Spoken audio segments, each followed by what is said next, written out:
واہ کیا مرتبہ غوث ہے بالا تیرا، اونچے اونچوں کے سروں سے ہے قدم اعلیٰ تیرا۔ توجہ، اونچے اونچوں کے سروں سے ہے قدم اعلیٰ تیرا، ارے سر بھلا کیا کوئی جانے کہ ہے کیسا تیرا۔ اے غوث پاک سر بھلا کیا کوئی جانے کہ ہے کیسا تیرا، اولیاء ملتے ہیں آنکھیں وہ ہے تلوہ تیرا۔ ہم تو ابھی تلوے کو ہی نہیں پہنچ سکے، تمہارے سر تک کون پہنچے ہیں۔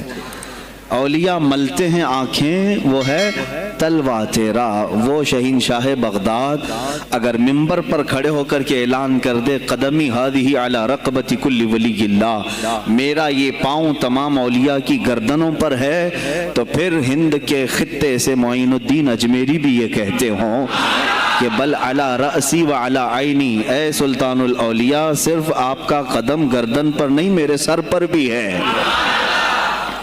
اور پھر اولیاء کاملین نے پکار کر کے دربار غوث میں یوں کہا تھا جب آپ نے اعلان کیا میرا یہ قدم اولیاء کی گردنوں پر ہے، جس کی گردن بنی ممبر اولیاء، جس کا ممبر بنی گردن اولیاء، اس قدم کی کرامت پہ لاکھوں سلام۔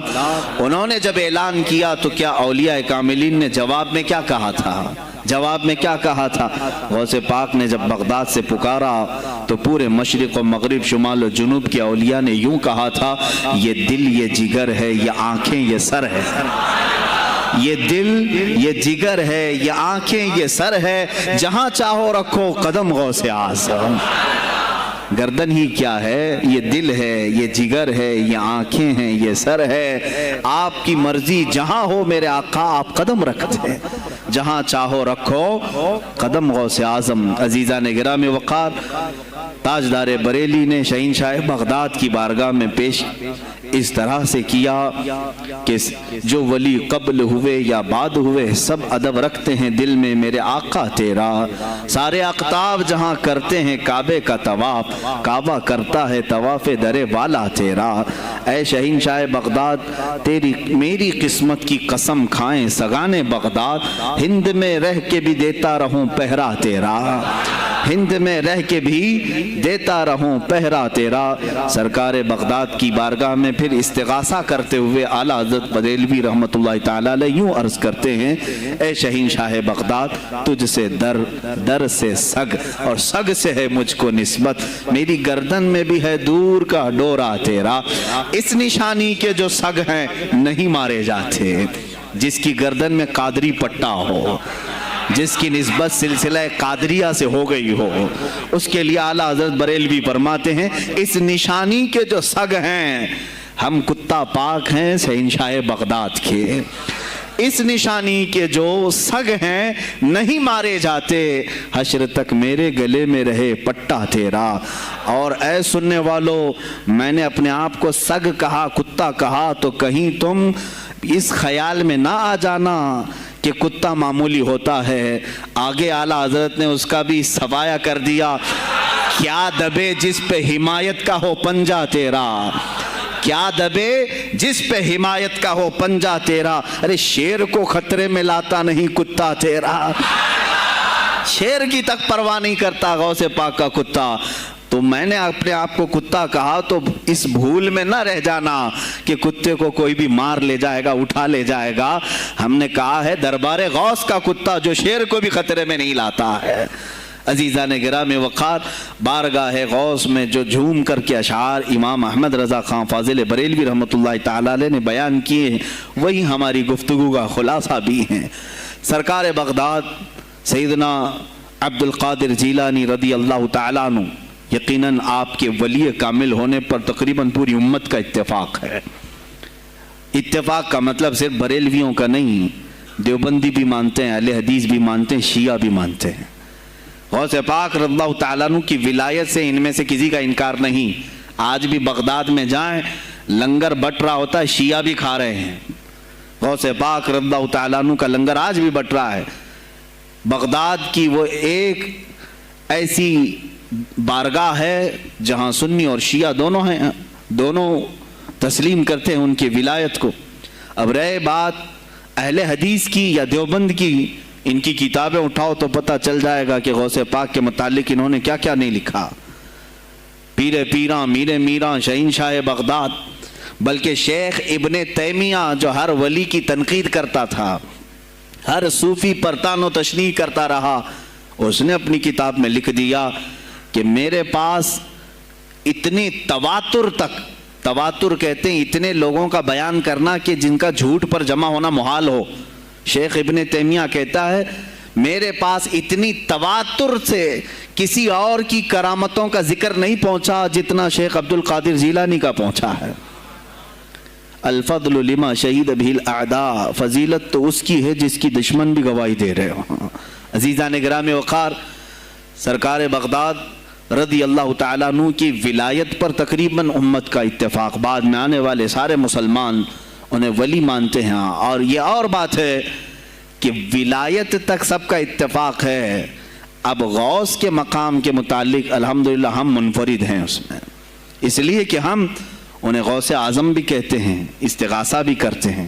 یہ ایک الگ ٹاپک ہے جہاں شرک، بدعت اور کفر کے فتوے لگتے ہیں کہ بریلوی اللہ کو چھوڑ کر اولیاء سے مانگتے ہیں، اور یہ بیویوں سے مانگ لیں تو کوئی حرج نہیں، ہاں اپنے بچوں سے مانگ لیں تو کوئی حرج نہیں، بلکہ چپراسی اور نیتاؤں سے مانگ لیں تو کوئی حرج نہیں. کسی صاحب نے آ کر کے مجھ سے کہا تھا آپ غوث اعظم کیوں کہتے ہیں؟ اعظم اللہ ہوتا ہے، سب سے اعظم. غوث کہیں ٹھیک ہے.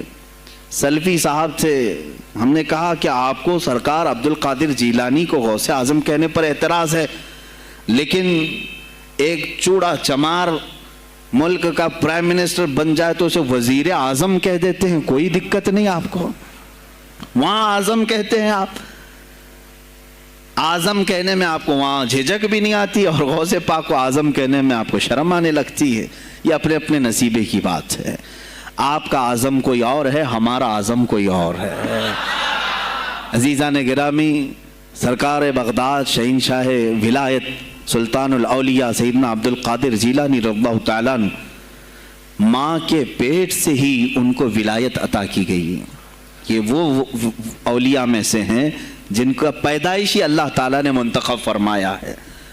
بلکہ جس وقت آپ کی ولادت ہوئی، یہ شعبان کا آخری دن، اور آپ کی والدہ ماجدہ کے بطن سے آپ اس عمر میں پیدا ہوئے جب عورتوں میں اولاد کی امید ختم ہو چکی ہوتی. آپ کی ماں کی عمر 60 سال کی تھی جب آپ پیدا ہوئے. یہ خود اپنے آپ میں ایک کرامت ہے. اور سرکار بغداد رضی اللہ تعالیٰ عنہ جب جیلان میں پیدا ہوئے تو آپ کا معمول تو دیکھیں، آپ کی ماں خود بتاتی ہیں دوسرے سال غالباً لوگوں کو چاند میں شک ہو گیا، 29 کا چاند نظر آیا کہ نہیں آیا.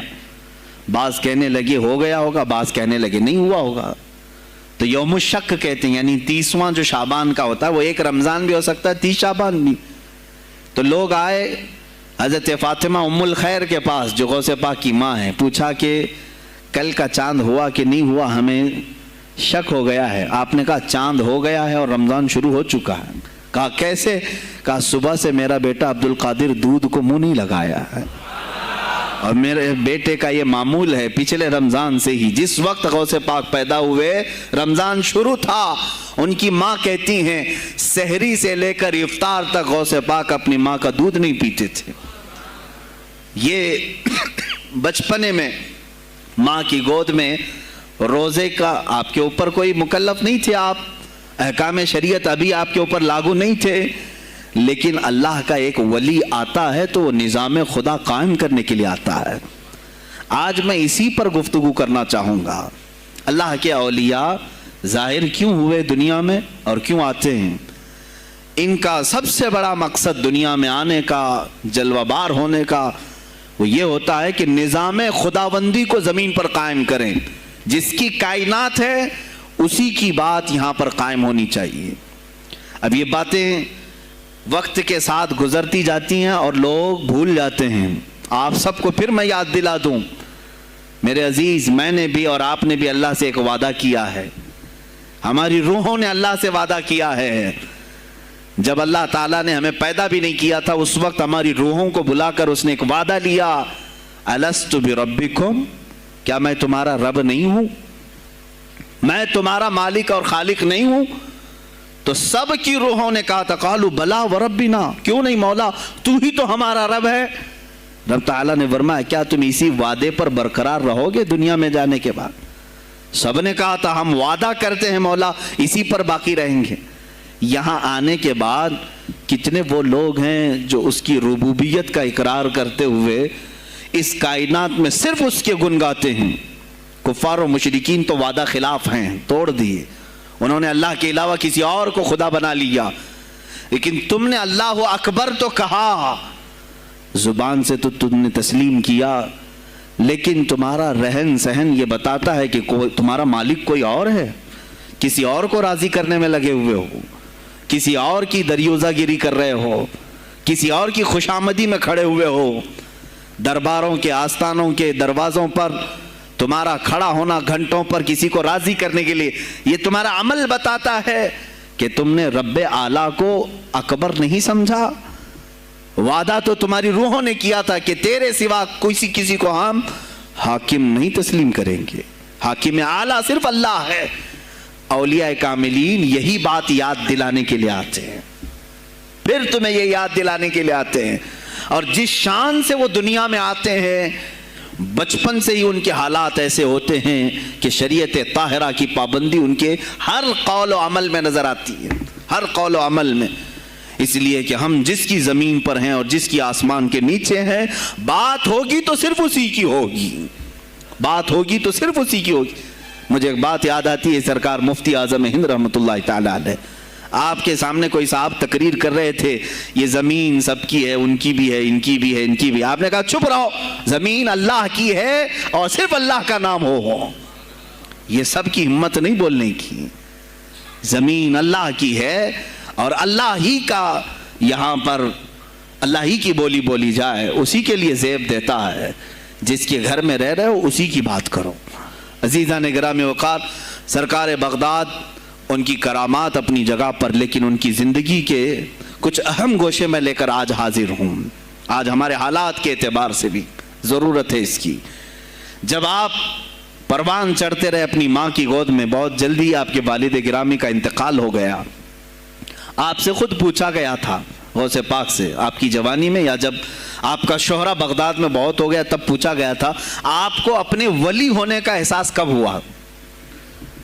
غوث پاک سے ہی پوچھا گیا تھا آپ کو کب پتا چلا اللہ نے آپ کو ولایت کا یہ مقام عطا کیا؟ آپ فرماتے ہیں جب میں 10 سال کا تھا، مدرسے جاتا تھا تو غیب سے ایک آواز آتی تھی، افصحوا فی المجالس لولی اللہ۔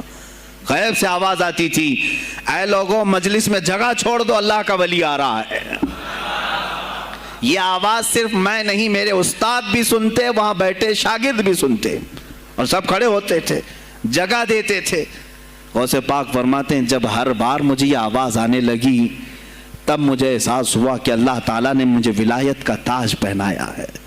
پھر آپ کو لہو و لعب میں، کھیل کود میں نہیں رکھا گیا۔